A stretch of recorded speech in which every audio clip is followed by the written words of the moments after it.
Hello दोस्तों, स्वागत है आप सभी का एक बार फिर से आपके अपने यूट्यूब चैनल डिफेंस पॉइंट पर। और दोस्तों, आज के इस वीडियो से जो है हम कोस्ट गार्ड नाविक के नवंबर बैच के लिए जो है वो प्रिपरेशन शुरू कर रहे हैं, क्योंकि आप लोगों की जो है काफ़ी ज़्यादा डिमांड आ रही थी कि सर इंडियन कोस्ट गार्ड के नए बैच के लिए जो है वो प्रिपरेशन शुरू करवाई जाए। तो आपको मैं बता दूँ कि नई वैकेंसी जो है आपको नवंबर में देखने को मिल जाएगी। ठीक है, तो आज से जो है वो हम नया बैच शुरू कर रहे हैं और आज जो है ये हमारी पहली क्लास होने वाली है जनरल साइंस की।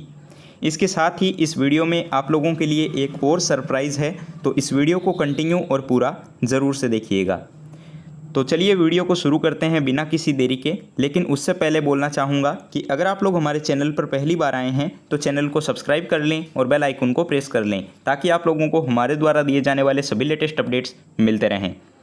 तो देखिए दोस्तों, फर्स्ट क्वेश्चन जो कि आपको दिया गया है कि the unit of momentum is, यानी कि संवेग की इकाई क्या होती है। तो ये जो है आपके कोस्ट गार्ड नाविक के प्रीवियस ईयर का क्वेश्चन हो जाता है। तो सबसे पहले देखिए संवेग की बात आई है यहाँ पर, तो हम बात करेंगे कि संवेग होता क्या है।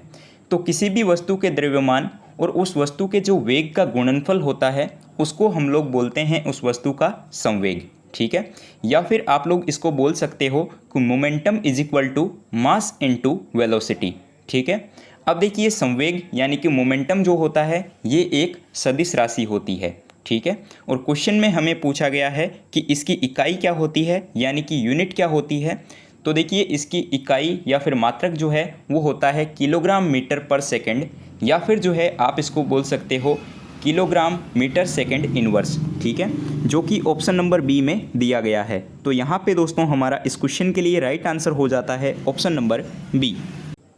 तो अब देखिए दोस्तों क्वेश्चन नंबर 2, और यहाँ पे जो है आपको क्वेश्चन दिया गया है कि in SI system unit of stress is, यानी कि एसआई प्रणाली में जो है वो प्रतिबल की माप इकाई क्या होती है। काफ़ी इंपॉर्टेंट क्वेश्चन हो जाता है। देखिए सबसे पहले हम बात करते हैं कि प्रतिबल हम बोलते किसको हैं। ठीक है, तो प्रतिबल के लिए हम बोल सकते हैं कि प्रतिबल यानी कि स्ट्रेस इज इक्वल टू आंतरिक प्रतिरोधी बल अपॉन क्षेत्रफल। ठीक है, तो इसकी जो है आपको पूछी गई है एसआई प्रणाली में माप इकाई, तो ये जो है आपका हो जाएगा ऑप्शन नंबर सी, न्यूटन पर मीटर स्क्वायर। ठीक है, क्योंकि इसको हम लिख सकते हैं FIR अपॉन A। ठीक है, तो F का क्या हो जाएगा, यहाँ पे जो है हो जाएगा N, और A है तो A का हम जानते हैं ये हो जाएगा आपका मीटर स्क्वायर।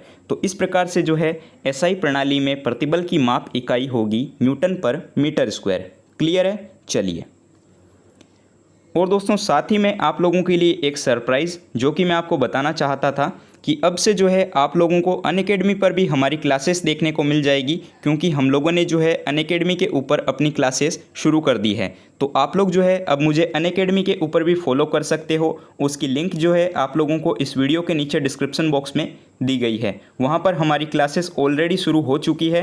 तो 2 क्लास जो है हमने वहाँ पर ऑलरेडी पब्लिश भी कर दी है। तो आप लोगों को क्या करना है, तो सबसे पहले जो है आप लोगों को प्ले स्टोर के ऊपर जा कर के अनअकैडमी लर्नर ऐप को इंस्टॉल करना है। ठीक है, उसके बाद में दोस्तों आपको गेट स्टार्टेड के बटन के ऊपर क्लिक करके यहाँ से जो है आपको सिलेक्ट गोल में आपको डिफेंस की कैटेगरी में जा कर के एयरफोर्स, नेवी और कोस्ट गार्ड को सिलेक्ट कर लेना है। ठीक है, इस प्रकार से आप लोग जो है कोर्स चूज कर सकते हो, और उसके बाद जो है आप लोग मुझे प्रदीप नाम से जो है सर्च करके फॉलो ज़रूर से कर लीजिएगा, जिससे कि आप लोगों को मेरी सारी क्लासेस मिलती रहेगी। ठीक है, और मैं आपको बता दूं कि यहाँ पर जो है हमारी स्पेशल और प्लस क्लास दोनों चलने वाली है। तो आप लोग अगर फ्री क्लासेस देखना चाहते हो तो आप लोग मुझे यहाँ पे जो है फॉलो ज़रूर से कर लीजिएगा। ठीक है, चलिए दोस्तों, साथ ही मैं आप लोगों को एक चीज़ और बताना चाहूँगा कि अनअकैडमी के द्वारा जो है एयरफोर्स वाई ग्रुप एग्ज़ाम की तैयारी के लिए एक नया बैच भी शुरू किया जा रहा है, जो कि आपका है ग्लोरी एयरफोर्स वाई ग्रुप। ठीक है, और ये बैच जो है आपका आज 13 अक्टूबर से शुरू किया जा रहा है, जो कि आपका 30 दिसंबर तक चलने वाला है। इन डिफेंस के टॉप एजुकेटर्स के द्वारा जो है आपको इन कोर्सेस में पढ़ाया जाएगा। ठीक है, तो अगर आप लोग इन कोर्सेस में इनरोल करते हो तो आप लोगों को जो है हमारा रेफरल कोड DPYT10 जो है वो ज़रूर से यूज़ करना है, जिससे कि आप लोगों को 10% तक का जो है एक्स्ट्रा डिस्काउंट देखने को मिल जाएगा। और NDA वालों के लिए भी जो है एक एक्सक्लूसिव ऑफ़र चल रहा है, जिसमें कि अगर आप लोग NDA का जो है 12th मंथ का सब्सक्रिप्शन परचेस करते हो तो दोस्तों इसमें जो है आप लोगों को 12th मंथ का जो है SSB subscription free of cost देखने को मिल जाएगा।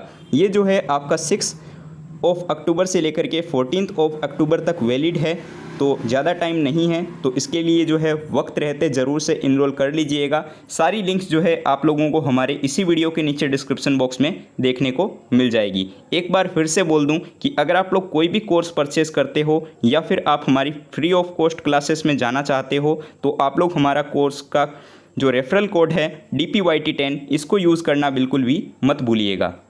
ठीक है, चलिए अब देखिए दोस्तों क्वेश्चन नंबर 3, और यहाँ पर जो है आपको क्वेश्चन दिया गया है, एक नया क्वेश्चन है कि प्रदीप्ति की माप जो है वो निम्न में से किसका उपयोग करके की जाती है। ठीक है, यानी कि illumination is measured using which one of the following. Options दिए गए हैं milli volt meter, stroboscope, lux meter या फिर pH मीटर। तो देखिए कि प्रदीप्ति की माप जो की जाती है वो आपके लक्स मीटर के द्वारा की जाती है। ठीक है, तो यहाँ पे जो है हमारा इस क्वेश्चन के लिए राइट आंसर हो जाता है option number C, lux metre. तो चलिए दोस्तों अब हम बात कर लेते हैं कि ये लक्स मीटर होता क्या है। तो लक्स जो है ये एक व्युत्पन्न इकाई होती है। व्युत्पन्न इकाई के बारे में आप लोगों को पता होगा। ठीक है, और ये जो है वो एक ल्यूमेन के ऊपर आधारित होती है। ठीक है, और जिनको ल्यूमेन के बारे में नहीं पता है मैं बता दूं कि ल्यूमेन जो है वो कैंडला से उत्पन्न एक व्युत्पन्न इकाई होती है। ठीक है, आई होप आपका डाउट क्लियर हो गया होगा। अब देखिएगा दोस्तों क्वेश्चन नंबर 4, यहाँ पे जो है आपको एक क्वेश्चन दिया गया है जो कि आपका एयरफोर्स वाई ग्रुप एग्ज़ाम का प्रीवियस ईयर का क्वेश्चन है, और क्वेश्चन दिया गया है कि एम्पियर सेकंड जो है वो किसकी यूनिट होती है। Ampere second is the unit of, options दिए गए हैं आवेश, शक्ति, वोल्टेज या फिर ऊर्जा।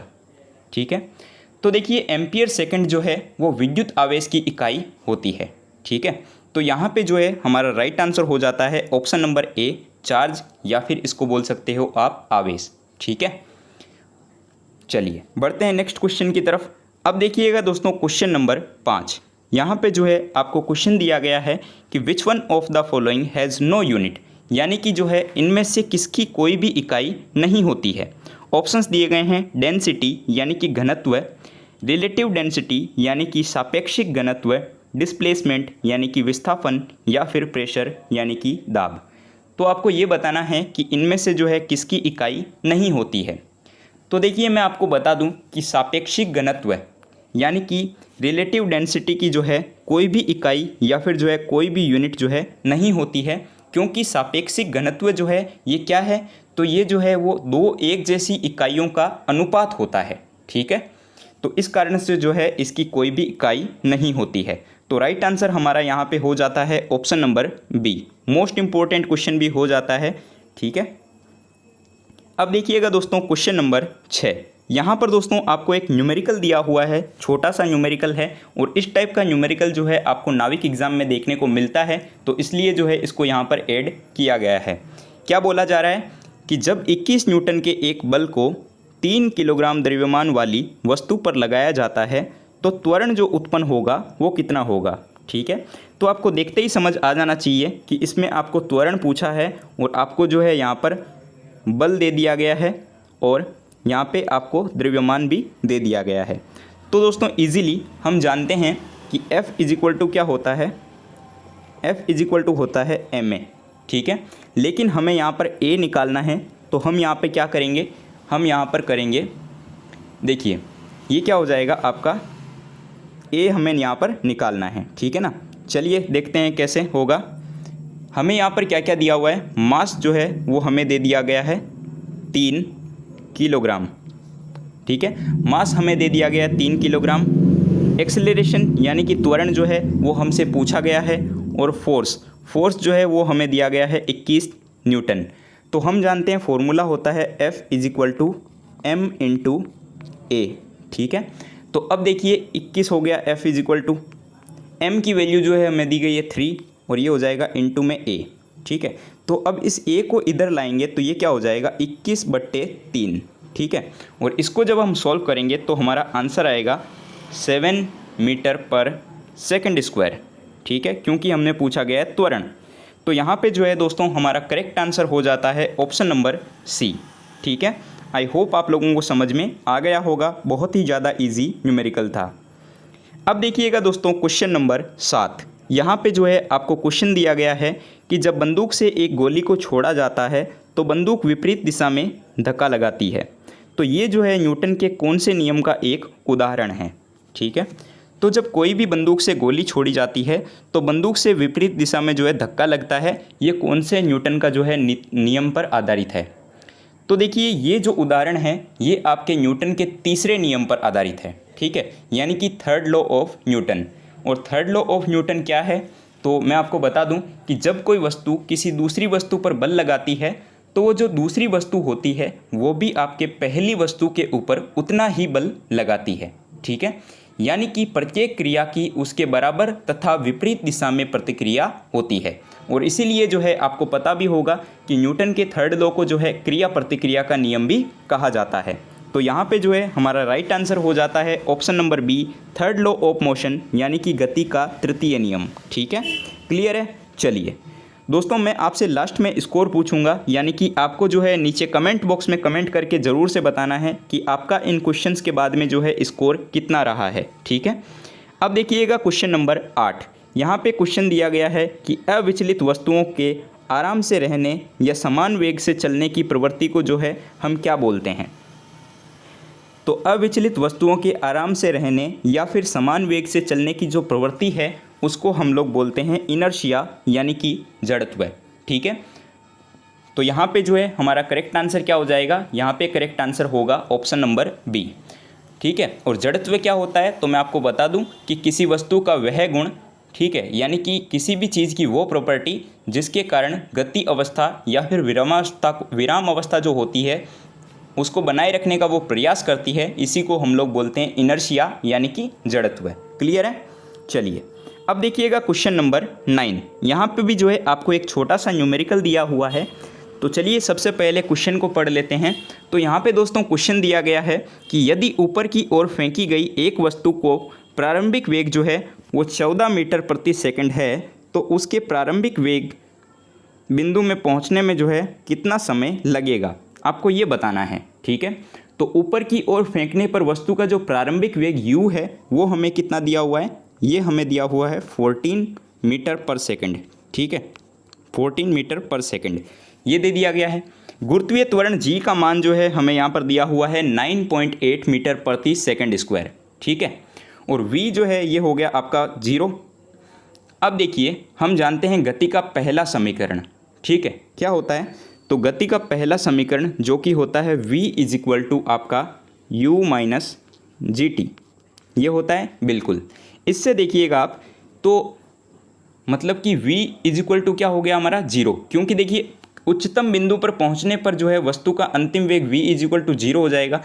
तो यहाँ पे देखिएगा v की वैल्यू हमारे पास 0 हो जाएगी, फिर u आता है, ठीक है। तो u की वैल्यू जो है हमारे पास में कितनी है 14 है, ठीक है ना, क्योंकि ऊपर की ओर फेंकने पर वस्तु का प्रारंभिक वेग u जो है वो हमें दिया गया है 14 मीटर प्रति सेकंड, ठीक है। उसके बाद में हमें g की वैल्यू भी दी गई है। g की वैल्यू क्या है, तो 9.8, ये हमें g की वैल्यू दी गई है और इनटू में हो जाएगा हमारा t, ठीक है।